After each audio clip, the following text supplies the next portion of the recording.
미국 역사상 최연소 합참 의장이자 2001년에 흑인 최초의 국무장관이 된 사람이 있습니다. 콜린 파월이라는 사람인데요.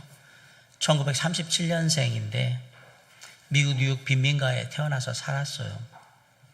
가정이 가난하니까 일을 해가지고 학업도 해야 되고 여러 가지 어려운 상황들이 있어서 아르바이트를 했는데 콜라 만드는 공장에 바닥 청소하는 아르바이트를 했습니다.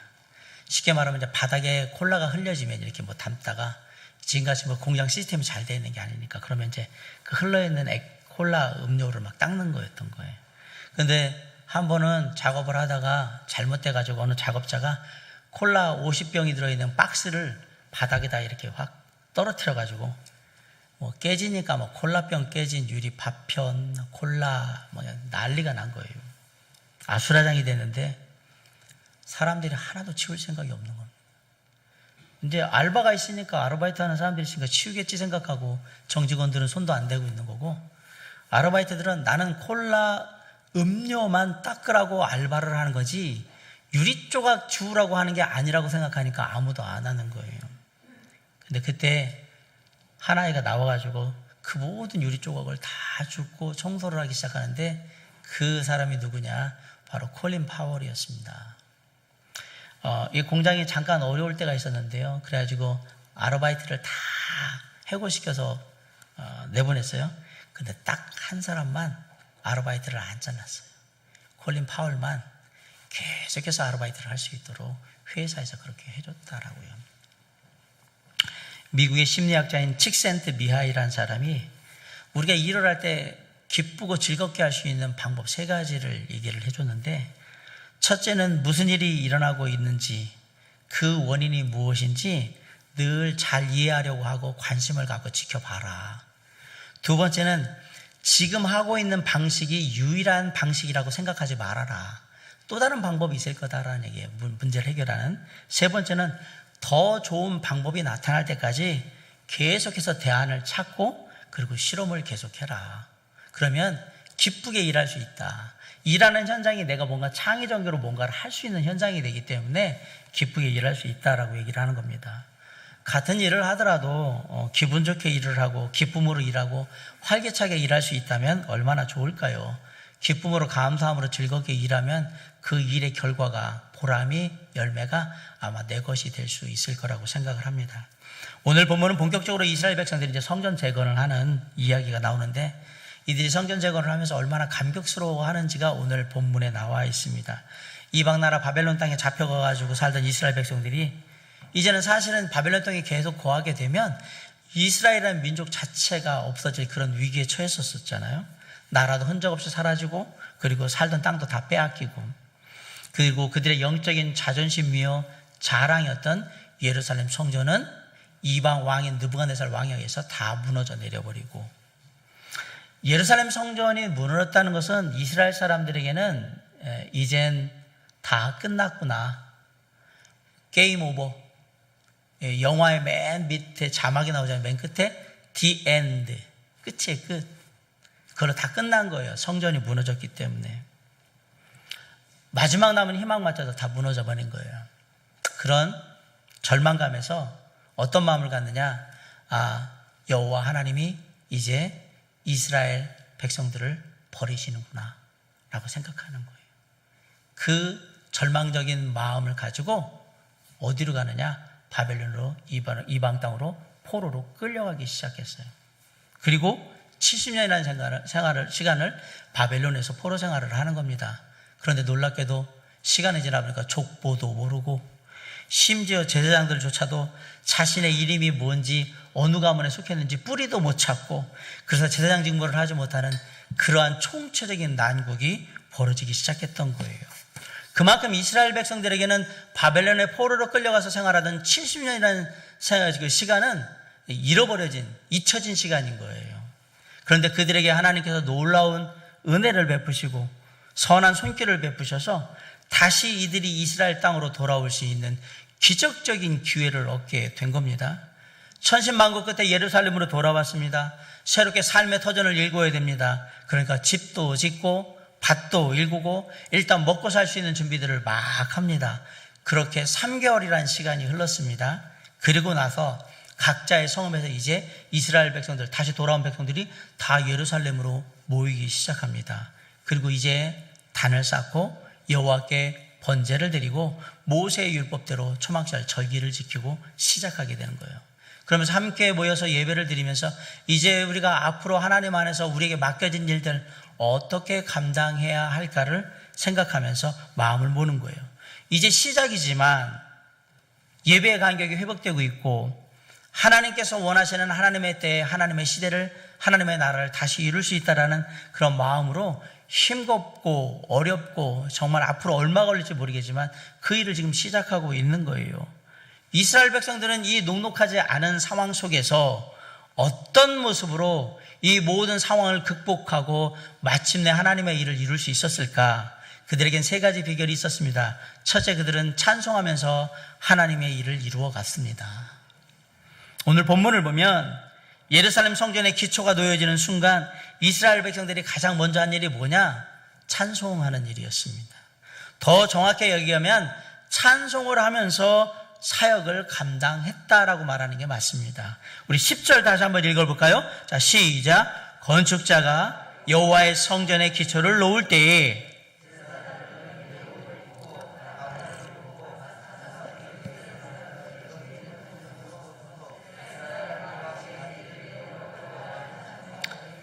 자, 여호와를 찬송한다라고 했어요. 물론 어떤 사람들은 앞으로 계속될 성전 재건 작업이 이게 힘든 일이니까 힘들 때는 노래 불러서 하면 힘이 덜 드니까 노동요 비슷하게 이제 노래 부르나 보다 라고 생각해서 부르는 사람도 있을 거고, 어떤 사람들은 레위 사람이 부르니까 레위 사람들이 노래 부르네, 우리도 따라 불러야지, 그냥 그렇게 따라 불렀던 사람도 있을 거예요. 그러나 그중에 어떤 사람들은 비록 이 일이 힘들고 어렵고 지치는 작업이지만 이 일이 정말 하나님의 뜻을 이루며 하나님의 영광을 나타내고 하나님의 약속을 이루고 하나님께서 원하시는 귀한 작업이기에 감사하는 마음으로, 그리고 그 놀라운 일에 내가 함께하고 있다라는 사실에 감사하면서 함께 찬양을 하고 있는 거예요.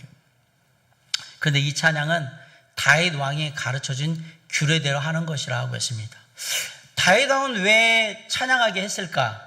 그것을 알려면 여러 많은 본문들이 있는데 오늘 시편 18편을 보면서 다윗 왕이 찬양을 어떻게 생각하고 있는지, 왜 찬양하라고 했는지 그 이유를 알게 될 거예요. 시편 18편에 보면 1절에 나의 힘이 되신 여호와여 내가 주를 사랑하나이다 라고 얘기합니다. 2절에는 여호와는 나의 반석이시요 나의 요새시요 나를 건지시는 이시요 나의 하나님이시요 내가 그 안에 피할 나의 바위시요 나의 방패시요 나의 구원의 뿌리시요 나의 산성이시로다. 3절에 내가 찬송받으실 여호와께 아뢰리니 내 원수들에게서 구원을 얻으리로다. 왜 다윗은 이렇게 시편 18절에서 자신이 하나님을 찬양하고 있다라는 것을 밝히고 있느냐? 그런데 다윗이 찬양하고 있는 이 상황이 어떤 상황인지를 우리가 이해할 필요가 있습니다. 그러면 18장 시편 18편 4절로 5절에 다윗이 지금 어떤 상황에 처해 있는지를 뭐라고 표현했냐면, 사망의 줄이 나를 얽고 불의의 창수가 나를 두렵게 하였으며 수월의 줄이 나를 두르고 사망의 올무가 내게 이르렀도다 라고 얘기합니다. 여기 보면 사망의 줄, 수월의 줄, 사망의 올무 이런 얘기들이 나오는데 이런 단어들의 공통점이 있어요. 이게 다 사람을 옴짝달싹 못하게 하는 그런 것들을 지금 얘기하고 있어요. 다윗이 자신이 당하고 있는 그 죽음의 위기, 사울왕이 계속 추격하면서 목숨을 위태롭게 하는 그 죽음의 위기를 뭐라고 얘기하냐면, 내가 꼭 이렇게 줄에 꽁꽁꽁꽁 묶여가지고 수월, 즉 음부로 질질질질 끌려가는 것 같다라고 얘기를 한 거예요. 자신의 지금 처지가 그렇다라고 얘기하는 거예요. 그런 가운데 다윗이 하나님께 이렇게 고백합니다. 나의 힘이 되신 여호와여 내가 주를 사랑하나이다. 사실은 처해진 형편을 생각하면 이런 고백은 안 나오죠. 주여 어찌하여 나를 버리셨습니까? 주님 왜 나에게 이런 고난과 아픔을 주셔서 제 인생이 이렇게 망가지도록 하셨습니까? 이렇게 해야 되는데, 놀랍게도 시편 18편에서 다윗이 제일 먼저 하는 얘기는 뭐였냐면, 나의 힘이신 여호와여 내가 주를 사랑합니다. 다윗은 자신에게 쏟아진 하나님의 사랑, 긍휼, 자비, 은혜, 그리고 늘 자신만 바라보고 있는 하나님을 사랑한다고 지금 고백하고 있습니다. 다시 말하면 숱한 위기 때마다 자신을 구원해 주신 그 하나님의 능력과 사랑을 이미 체험했기 때문에, 그래서 뭐라고 표현하냐면 내가 주를 사랑합니다 라고 지금 고백하고 있는 거예요. 그리고 이제 다시 제가 어려운 상황 가운데, 위기 가운데 봉착하게 되었는데, 주님, 이전에도 이럴 때 저를 살려주셨죠? 구원해 주셨죠? 제가 그렇게 해주시라고 믿습니다. 다시 주님께 구하옵나니 저를 구원하여 주시옵소서, 구해달라고 얘기하고 찬양하고 있는 거예요. 이런 신앙의 꿋꿋한 체험들이, 분명한 체험들이 계속 하나둘씩 쌓였기 때문에 다윗은 알았어요. 찬송하는 곳에 하나님의 능력이 있다는 걸 알았어요. 그래서 하나님을 찬송하면 하나님이 함께 하시고, 하나님의 은혜를 주시고, 하나님의 평안을 주시고, 하나님의 힘을 주시고, 하나님의 그 모든 것들을 하나님의 뜻 가운데 선하게 이루신다는 것을 믿고 있기 때문에 다윗이 후손들에게, 사람들에게 얘기한 거예요. 예배 때에도 하나님을 찬양하고, 전쟁 때에도 하나님을 찬양하고, 힘들 때에도 하나님을 찬양하고, 슬플 때에도 하나님을 찬양하고, 평안할 때도 하나님을 찬양하고, 날마다 주 여호와 하나님을 찬양하라고 그렇게 규례를 정한 거예요. 너희는 하나님의 백성으로 날마다 하나님을 찬양하라. 이게 법인 거예요.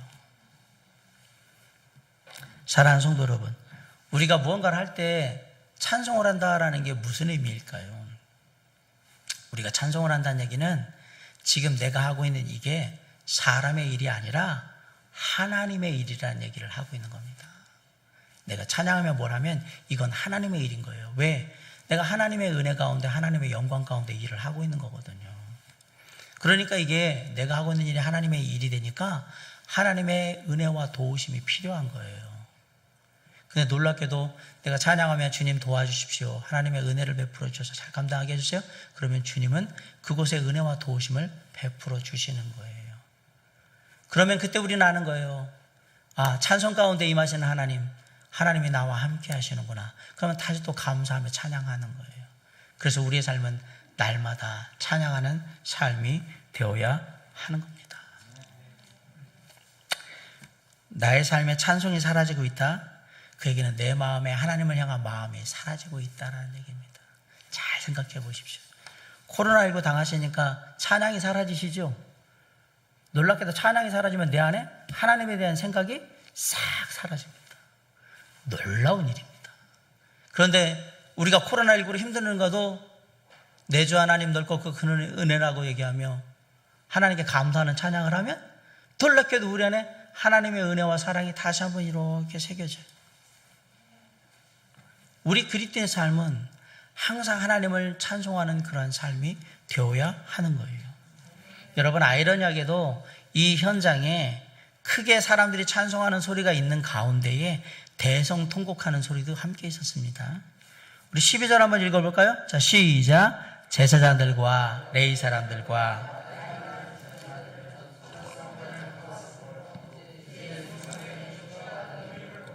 대성통곡하였으나 여러 사람은 기쁨으로 크게 함성을 지르니. 예루살렘 성전의 기초를 놓는 순간에 나이 드신 어른들은 대성통곡을 했어요. 왜? 알잖아요. 얼마나 미안하고 죄송하고. 젊은 사람들은 크게 소리를 지르면서 찬송을 했어요. 자, 묻습니다. 결국 어떤 소리가 더 컸습니까?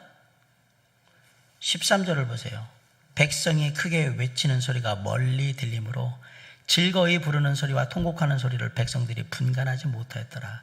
여기서 크게 외치는 소리, 즐거이 부르는 소리가 찬양, 찬송하는 소리예요. 찬송하는 소리가 더 크니까 뭐가 묻힌 거예요? 대성통곡하는 소리가 묻혀버린 거예요. 그리고 이스라엘 백성들은 찬송을 부르는 가운데 계속해서 예루살렘 성전을 재건하는 일을 했던 겁니다. 사랑하는 성도 여러분, 지금 우리나라 여기저기에서 코로나19로 해서 대성통곡하는 소리들이 많이 들립니다. 직장을 잃고 가정의 가계가 무너지고 사업장의 문을 닫고 여러 가지 어려운 일들을 막 당하면서 눈물 흘리는 소리들이 많이 납니다. 이때 우리가 기억해야 합니다. 이 모든 상황과 형편을 주관하시는 분이 하나님이시라는 사실을 꼭 기억하셔야 되고요. 우리가 주님이 이 모든 것을 주관하여 선하게 이루실지라고 믿을 때에 통곡의 소리가 찬송 소리로 바뀌게 될 겁니다. 하나님께서 그때에 대성통곡하는 사람들의 마음을 어루만져 주시고 위로하시고 격려하셔서 다시 회복하시고 설 수 있도록 도와주실 거예요. 사랑하는 성도 여러분, 이스라엘 백성들은 바벨론 포로로 끌려가기 이전과 끌려가고 난 후가 완전히 다릅니다. 그러면서 그들이 얘기해요. 우리가 찬송을 부르기 이전과 찬송을 부르고 난 다음이 다르다라고 얘기하는 거예요. 우리의 믿음이 달라졌고 우리의 하나님을 향한 태도가 달라졌고 우리의 마음가짐이 달라졌다라고 얘기를 하는 겁니다. 찬양이 살아있어야 합니다. 어떤 상황에서도 하나님께 찬송을 드리는 우리의 마음이 끊어져서는 안 된다라는 사실입니다. 그것이 주님과 함께하는 우리의 삶의 일상이어야 한다라는 얘기를 합니다. 주님께서는 시간과 공간을 초월하시는 하나님이십니다. 그 하나님이 바벨론 포로 생활에 돌아와서 예루살렘 성전을 재건하는 하나님의 백성들에게 찬송을 통해서 셈을 주고 희망을 주고 위로를 줬던 것처럼 지금 코로나19로 힘들어하고 지쳐하고 정말 어려워하는 사랑하는 당신의 백성들에게 하나님을 찬양케 함으로 다시 일어설 수 있는 힘과 은혜와 위로와 회복의 놀라운 역사를 이루실 것을 믿고 주님을 찬양함으로 주의 도우심을 구하며 주 안에 당당히 이루어 나가는 우리 모두가 될 수 있도록 주님 안에서 모두가 함께하기를 주님의 이름으로 간절히 축원합니다. 그들이 이스라엘 백성들이 첫 번째로 했던 일은 찬양하는 일이었다라고 제가 말씀드렸습니다. 두 번째로 어떻게 이 녹록지 않은 상황들을 다 극복하면서 예루살렘 성전을 재건했느냐? 감사함으로 감당해 나갔던 것을 보게 됩니다. 이스라엘 백성들이 감사하면서 예루살렘 성전을 재건해요. 11절에 보세요. 자, 찬양으로 화답하며 누구께 감사하여? 이르되 주는 지극히 어떠심으로? 선하심으로 그의 인자하심이 이스라엘에게 영원하시도다니 모든 백성이 여호와의 성전의 기초가 놓임을 보고 여호와를 찬송하며 큰 소리로 즐거이 불렀다라고 했어요. 누구께 감사했다고 그랬어요? 여기서 가장 중요한 단어는 감사했다라는 말입니다. 그리고 그 감사는 누구를 향한 감사였느냐? 하나님을, 여호와 하나님을 향한 감사였습니다. 이스라엘 백성들은 하나님께 감사하는 가운데 지금 예루살렘 성전을 재건하는 일을 하고 있는 겁니다. 잘 아시다시피 이스라엘 백성들이 바벨론의 포로로 끌려갈 수밖에 없었던 것은 끊임없이 하나님의 말씀에 불순종하고 우상 숭배하며 하나님을 실망시키셨기 때문이에요. 하나님이 더 이상 견디다 그 모습을 볼 수가 없어서 계속해서 경고를 했음에도 불구하고 하나님께 불순종하는 이스라엘 백성들의 그 모습에 마침내 경고대로 예언대로 바벨론의 포로로 끌려가게 하셨고 70년 동안 바벨론에서 노예 생활을 하게 했던 겁니다. 물론 그 당시에 예루살렘 성전은 이방인들의 손에 의해서 다 파괴가 됐습니다. 하지만 하나님이 말씀하신 약속의 때가 참에 이스라엘 백성들이 자유를 허락받고 다시 이스라엘 땅 예루살렘으로 돌아올 수 있는 놀라운 은혜를 힘입게 되고 그리고 와서 무엇을 했느냐? 성전을 재건하게 되는 거예요. 그런데 예루살렘에 다시 돌아와서 성전을 재건하는 일이 그리 쉬운 일이 아닙니다. 폐허가 된 곳에 뭔가를 세우는 것은 아무것도 없는 곳에 세우는 게 훨씬 더 쉬운 일이지 막 무너져 내린 거에 뭔가를 세우는 건 할 일이 더 많아요.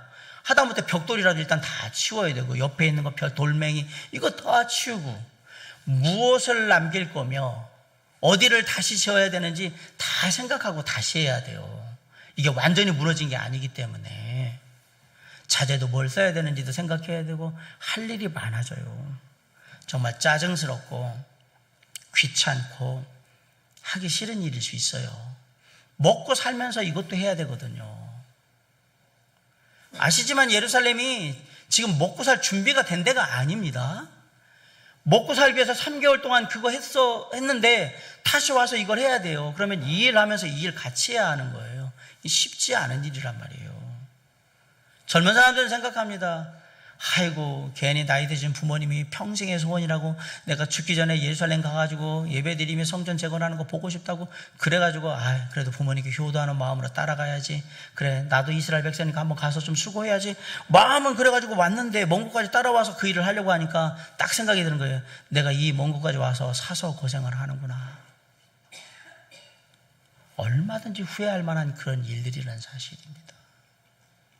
내가 왜 따라왔을까? 그냥 바벨론에서 그냥 잘 먹고 잘 살 걸 뭐하러 여기까지 따라가지고 이 고생을 다 사서 하게 됐을까?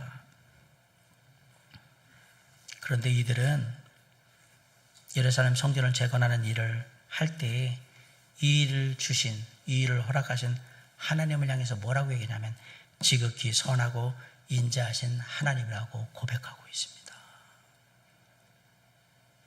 지극히 선하고 인자하신 하나님. 그 하나님께 감사하고 있는 거예요. 더 정확히 말하면 하나님께 감사하는 마음으로 예루살렘 성전 재건이라는 일을 감당하고 있더라라는 사실입니다. 처해진 현실의 상황은 전혀 감사할 거리가 없음에도 불구하고 그 모든 것을 주관하시는 하나님, 그분을 지극히 선하고 인자하신 하나님이라고 고백하면서 그 하나님께 감사함으로 일을 하고 있더라라는 얘기예요. 이게 신앙이에요. 이게 신앙이란 말이에요. 참된 믿음의 사람, 진정한 예배자는 반드시 하나님께 감사하게 되어 있습니다.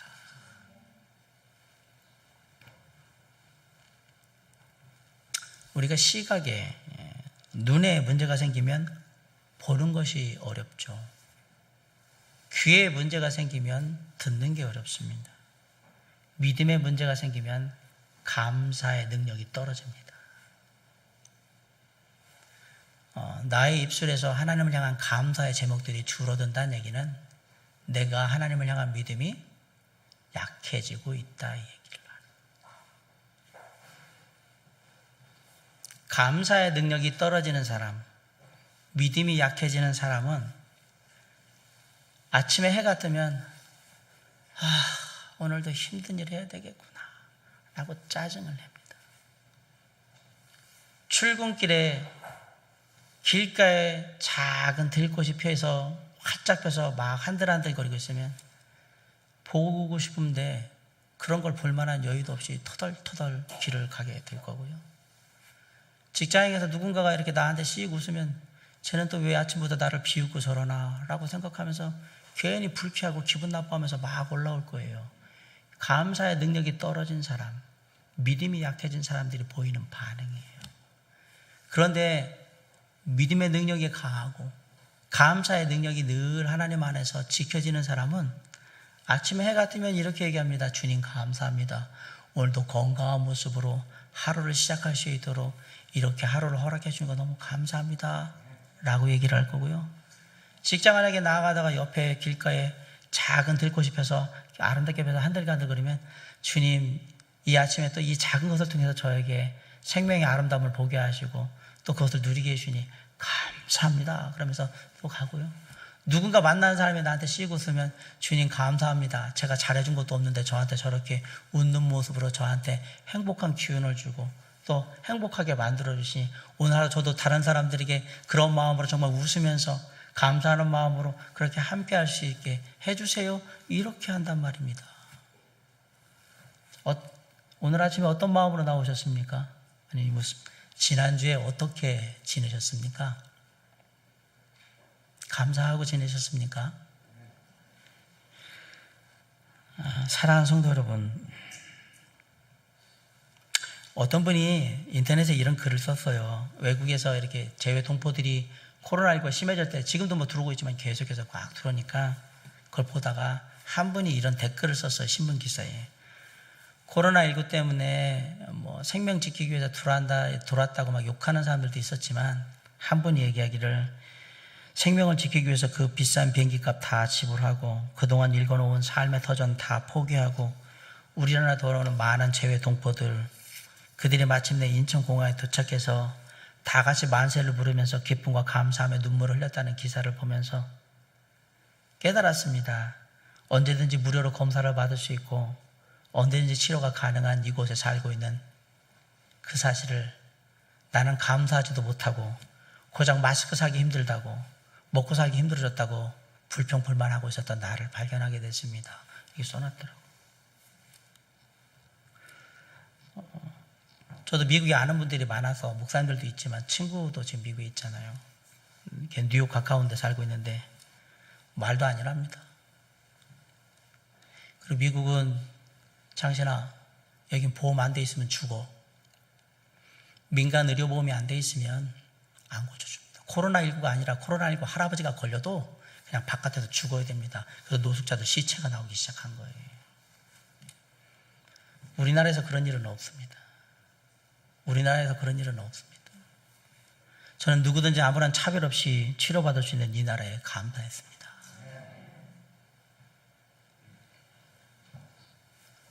많은 사람들은 얘기해요. 코로나19 때문에 감사할 게 없다고 맨날 답답하고 보면 짜증나고만 그런다고. 거꾸로 생각해 보세요. 살아있으시니까 예배 드리잖아요. 살아있으니까 뭔가 다시 할 수 있는 기회도 있는 거예요. 기억하세요. 미국에서 5만 명이 죽었어요. 우리 200명은 그 수준에서 지금 왔다 갔다. 또 연로하신 분들이 돌아가시고 그러죠. 기저질환이 있으시거나. 코로나19로 해서 많은 것이 무너졌지만 주님이 함께하면 희망이 있습니다. 다시 일어날 수 있는 기회가 있는 겁니다. 하나님께 감사하시기 바랍니다. 그리고 아직까지 우리 교회에서는 걸렸다는 분 없잖아요. 감사하시기 바랍니다. 그리고 돌아가셨다는 분 없잖아요. 감사한 거예요. 지금 이 순간만큼은. 비록 코로나19로 인해서 감당해야 될 삶의 어려움이 산더미같이 많지만 하나님이 그 문제에 개입하셔서 해결해 주실 겁니다. 그리고 우리 코로나19로 인해서 삶에 필요한 것들이 많이 줄어들었지만 기억하세요. 공중의 새와 들에 핀 백합화도 입히시는 하나님께서 우리에게 필요한 것을 주실 것입니다. 그 주님을 믿기에 감사할 수 있는 겁니다. 비록 상황은, 현실의 상황은 녹록하지 않지만 하나님이 맡겨주신 하루하루의 삶 감사하게 사세요. 그래야 하나님의 뜻을 우리 가운데 이룰 수 있다는 걸 기억하시고 우리에게 주어진 모든 시간들 주님과 함께 할 수 있음을, 주님의 도우심이 있고 주님의 동행이 있음을 감사하는, 그래서 하루하루의 삶을 승리하는 저와 여러분이 될 수 있기를 주님의 이름으로 간절히 축원합니다. 자, 마지막으로 이스라엘 백성들이 어떻게 그 녹록지 않은 상황 가운데 예루살렘 성전 재건을 다 마무리했을까요? 그들은 기쁨으로 그 일을 감당했습니다. 아까 제가 이스라엘 백성들이 감사함으로 예루살렘 성전을 재건했다라고 얘기했죠. 감사하며 그들이 일할 때 그들에게 자연스럽게 따라오는 한 가지가 있는데 그게 바로 기쁨이에요. 자, 12절 한번 다 같이 읽어볼까요? 시작. 제사장들과 레위 사람들과 나이 많은 족장들은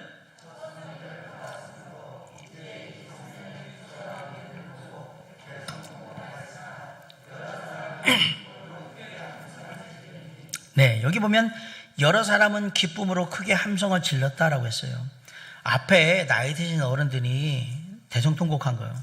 안타깝고 미안하고 죄스럽고 그러니까 대성통곡했던 거예요. 더 잘하고 싶은데 지금 예루살렘에 돌아온 자신의 형편과 처지가 예전에 예루살렘 성전의 영화를, 부귀영화를 다 재현하기에는 턱없이 부족하다는 걸 보면서 한탄하는 거예요. 처지를. 내가 이것밖에 안 되니까. 또 하나는 지난 과거에 내가 그 잘못만 안 했어도, 우리들이 그 잘못만 안 했어도 예루살렘 성전이 이렇게 무너지는 일은 없었을 것이고 다시 와서 이렇게 고되게 일을 해야 될 일은 없었을 텐데 정말 회한에 담긴 그런 눈물을 흘리는 거예요. 우리 때문에 그렇게 됐다라고 생각하니까. 그런데 놀랍게도 지금 예루살렘 성전을 재건한 일의 최일선 앞에서 실제로 그 모든 일을 하고 있는 젊은 사람들은 크게 함성을 지르면서 환호성을 지르면서 감격하고 감사하며 기뻐하며 일을 하고 있다는 사실이에요.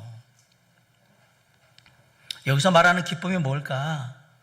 내가 하나님이 원하시는 일, 하나님이 기뻐하시는 일을 하는데 내가 쓰임받고 있다는 그 기쁨과, 내가 그 일원이 되어 있다는 기쁨과 함께 무너져내린 성전, 쉽게 말하면 무너져내린 이스라엘의 자존심, 이스라엘의 자랑을 다시 회복하고 있는 일에 함께하고 있다. 마침내 하나님의 영광이 나타날 거라고 생각하니까 기뻤던 거예요.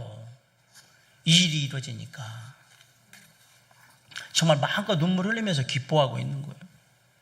그러면서 나는 이 일은 내 일이 아니라 하나님의 일이며 하나님의 영광을 나타내는 아주 귀한 일인 거예요. 그러니까 기쁜 거예요. 하나님의 사람들이, 하나님과 함께 동행하는 사람들이 끝까지 하나님 안에서 하나님의 뜻대로 살아갈 수 있는 삶의 원동력이 뭐냐? 바로 이 하나님을 통한 기쁨입니다. 그래야 끝까지 가는 겁니다. 기쁘게 해야. 즐겁게 일하는 사람, 기쁘게 일하는 사람을 이길 거는 아무것도 없는 거예요. 삶을 기쁘게 살아야 주님 안에서 그 사람을 어떻게 이겨요? 모든 삶이 기쁜데. 자, 에베소 6장 5절로 7절에 사도 바울이 주인을 섬기는 자들에게 어떻게 해야 하는지 이렇게 얘기했어요. 종들아, 두려워하고 떨며 성실한 마음으로 육체의 상전에게 순종하기를 그리스도께 하듯 하라. 눈가림만 하여 사람을 기쁘게 하는 자처럼 하지 말고 그리스도의 종들처럼 마음으로 하나님의 뜻을 행하고 기쁜 마음으로 섬기기를 죽게 하듯 하고 사람들에게 하듯 하지 말라. 뭐라고 했냐면 어떤 상황에서든지 눈가림으로 사람 속이듯이 그렇게 살면 안 된다라고 했고, 두 번째는 기쁜 마음으로 하나님께 하듯 하나님 섬기듯이 그렇게 살아라 라고 얘기를 했어요. 그러면서 로마의 감옥에서 빌립보 성도들에게 이렇게 권면합니다. 주 안에서 항상 기뻐하라. 내가 다시 말하노니 기뻐하라 라고 했어요. 제가 지금 바울이 어디에 있다라고 얘기했습니까? 어디에 있다라고 제가 얘기했습니까? 로마의 감옥에 있다라고 했습니다. 자기 코가 석자예요. 기쁘긴 뭐가 기뻐요. 감옥에 갇혀있는 주제에. 근데 바울이 뭐라고 했냐면 빌립보 성도들한테 주 안에서 항상 기뻐하라. 내가 다시 말하노니 기뻐하라. 아, 바울이 방송용 립서비스를 한 거구나. 자기는 하나도 기쁘지 않으면서 얘기해야 되니까 꾸역꾸역 이렇게 썼거나. 아니요, 바울은 거짓말을 못하는 사람입니다. 이 말은 로마 감옥에 갇혀있지만 사도 바울이 뭐 한다는 얘기예요? 자신이 지금 기쁘다라는 얘기예요. 내 주 예수 계신 곳은 그 어디나 하늘나라. 나는 참 기쁘다. 그 마음이 있으니까 빌립보 성도들에게 편지를 쓸 때 뭐라고 하냐면 주 안에서 항상 기뻐하라. 네 상황이 중요한 게 아니야. 하나님이 너에게 기쁨의 근원이 된다는 사실을 기억하는 게 중요하다라는 사실이에요. 그러면서 항상 기뻐하라라고 얘기한 거예요. 그리고 데살로니가 성도들에게 뭐라고 해요? 항상 기뻐하라. 그러더니 고린도 교회 성도들한테는 그렇게 기뻐하는 자가 어떤 사람인지를 얘기합니다. 근심하는 자 같으나 항상 기뻐하고, 가난한 자 같으나 많은 사람을 부유하게 하고, 아무것도 없는 자 같으나 모든 것을 가진 자로다. 누가? 주님 안에서 항상 기뻐하는 사람이 모든 것을 다 가졌다라고 얘기해서. 기뻐하세요. 난 다 가진 사람이에요. 주 예수 그리스도 한 분이면 다 가진 거예요. 충분해요. 먹고 사는 그 돈이야 있다가도 없는 거고, 상황이야 좋다가도 나빠지는 거고, 그런 거고요. 그게 중요한 게 아니고 내 안에 우리 주 예수 그리스도 하나님 계시니 나는 참 기쁘다.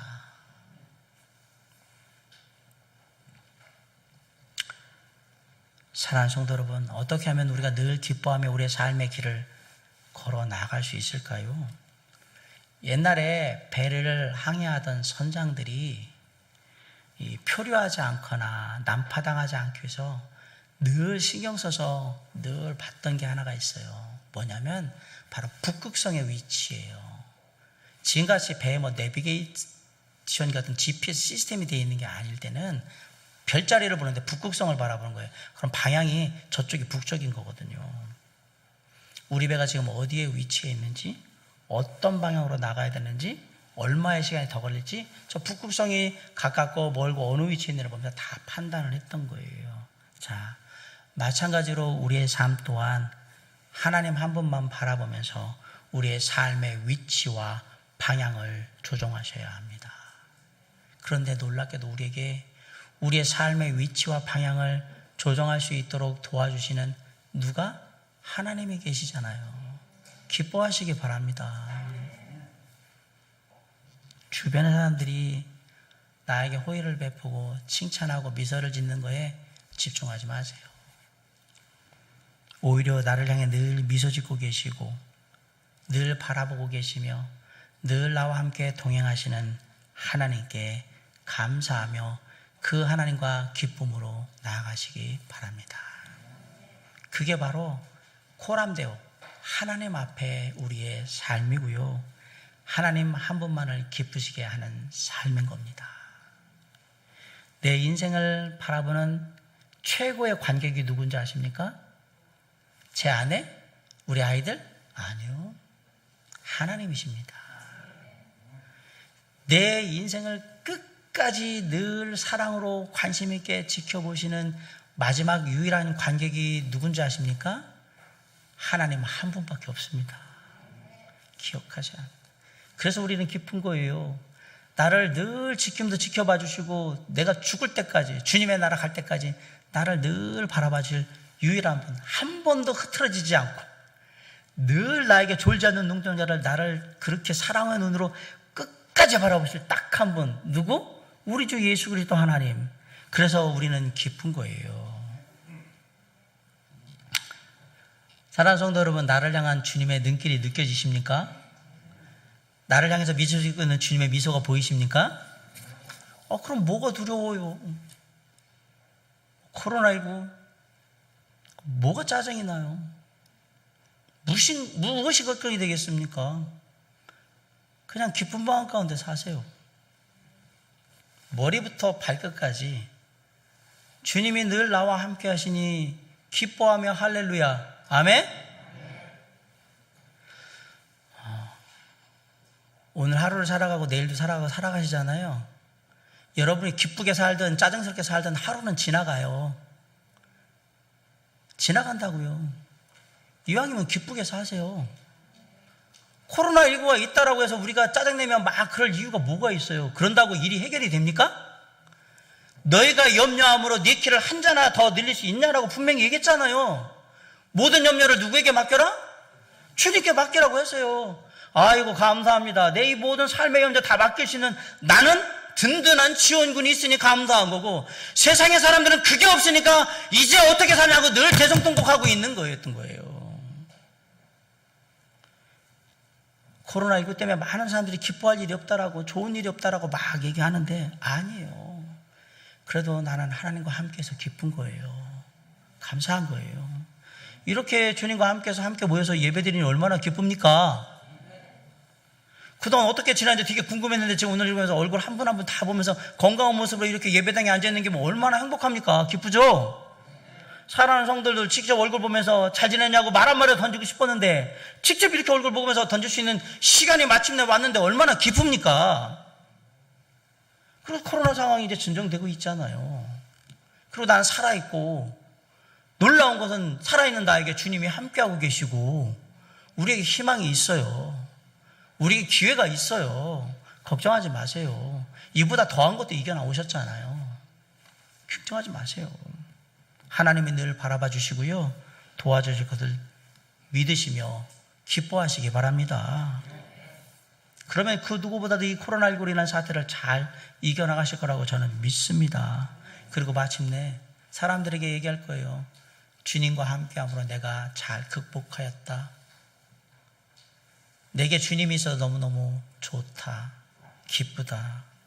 그렇게 사람들에게 우리의 기쁨의 근원이 무엇인지를 나타내 줄 수 있는 저와 여러분의 삶이 되시기를 주님의 이름으로 간절히 축원합니다. 이제 말씀을 마칩니다. 하나님이 우리에게 맡기신 삶의 크고 작은 일들을 통해서 이제 우리의 삶을 다시 한번 돌아보시기 바랍니다. 지난 한 주간 어떻게 지내셨습니까? 어떻게 한 주간 이겨내셨습니까? 바벨론 포로 생활에서 다시 그 험난한 길을 돌아와서 예루살렘 성전을 재건하고 있는, 먹고 사는 일과 함께 예루살렘 성전을 재건해야 했던 이스라엘 백성들이 코로나19로 인해서 지쳐있고 힘겨워하고 어려워하며 답답해하는 저와 여러분에게 이렇게 말합니다. 그럼에도 불구하고 하나님을 찬양하라고 말합니다. 그럼에도 불구하고 하나님께 감사하라고 말합니다. 그럼에도 불구하고 하나님 안에서 기뻐하라고 말합니다. 이스라엘 백성들은 하나님을 찬양했고요, 하나님께 감사했고요, 하나님께 기뻐함으로 말미암아 그 황량한 예루살렘 땅에 폐허가 된 예루살렘 성전, 그 성전을 다시 하나님의 성전으로 재건하였고, 더 이어서 성벽을 재건했고, 마침내 하나님의 도성을 재건하고 하나님의 나라를 다시 세웠다는 사실을 잊으시면 안 됩니다. 코로나19로 해서 많은 사람들이 지쳐 있는 거 잘 압니다. 많은 힘든 일이 있는 것도 잘 압니다. 어려움이 앞으로 산적해 있는 것도 잘 압니다. 앞으로 살아갈 길이 막막한 것도 잘 압니다. 그럼에도 하나님이 함께 하신다는 것을 잊지 마시기 바랍니다. 하나님이 나를 도우실 것도 잊지 마시기 바랍니다. 하나님께서 나를 선한 길로 인도하실 것도 잊지 마시기 바랍니다. 하나님이 나의 모든 형편을 살피셔서 채우실 것도 잊지 마시기 바랍니다. 그 믿음으로 오늘 하나님을 찬양하셔야 되고, 그 믿음으로 오늘 하나님께 감사하셔야 되는 것이고, 그 믿음으로 오늘 하나님 안에서 기뻐하셔야 하는 겁니다. 우리의 삶을 받으시고 다시 세우셔서 마침내 영광 가운데 하나님의 놀라운 역사를 이루시고 우리가 기뻐하는 하나님으로 당당하게 서실 그 하나님, 그 하나님과 함께하는 하루하루의 삶이 승리의 삶이 될 수 있고요, 희망의 삶이 될 수 있고, 그리고 우리에게 새로운 기회의 삶이 될 수 있도록 주님께서 오늘 저와 여러분 안에 성령으로 역사하셔서 새 힘을 주시고 은혜를 주시기를 주님의 이름으로 간절히 축원합니다. 기도하시겠습니다.